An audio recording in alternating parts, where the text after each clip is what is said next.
ജയലളിതയുടെ പേരിലുള്ള പോയസ് ഗാർഡനിലെ 24,000 അടി വിസ്തീർണമുള്ള ആഡംബര വസതിക്ക് 46.96 കോടി രൂപ മൂല്യമാണ് നാമനിർദ്ദേശ പത്രികയ്ക്കൊപ്പം നൽകിയ കണക്കുകളിൽ വ്യക്തമാക്കിയിരുന്നത്.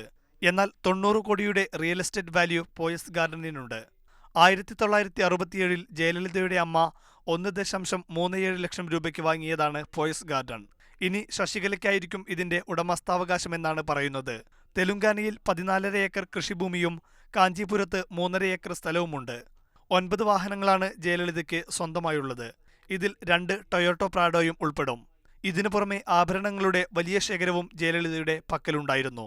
3.13 കോടി രൂപയുടെ വെള്ളി ആഭരണങ്ങളുണ്ടെന്ന് ജയലളിത നേരത്തെ വെളിപ്പെടുത്തിയിരുന്നു. ഇതിനു പുറമെ പല കമ്പനികളിലായി 27.44 കോടി രൂപയുടെ ഓഹരി പങ്കാളിത്തവും ഉണ്ട്. 1997 ജയലളിതയുടെ വസതിയിൽ നടന്ന റെയ്ഡിൽ 28 കിലോ സ്വർണവും 800 കിലോ വെള്ളിയുമാണ് പിടിച്ചെടുത്തത്. സ്വത്തുക്കൾ ആർക്കെന്ന് വ്യക്തമാക്കി ജയലളിത വിൽപത്രം എഴുതിയിട്ടുണ്ടോ എന്നറിയില്ല. ശശികലയ്ക്കും നടൻ അജിത്തിനും സ്വത്തുക്കൾ വീതിച്ചു നൽകുമെന്ന റിപ്പോർട്ടുകൾ പുറത്തുവരുന്നുണ്ട്. തമിഴ്നാട്ടിലെ അധികാര കേന്ദ്രമായ പോയസ് ഗാർഡൻ ശശികല ആർക്കും വിട്ടുകൊടുക്കാനിടയില്ല. ശശികലയ്ക്കും അജിത്തിനും പുറമെ ജയലളിതയുടെ ചില അടുത്ത ബന്ധുക്കളും സ്വത്തുക്കൾക്ക് അവകാശികളാവാം. മാതൃഭൂമി ന്യൂസ്, ചെന്നൈ.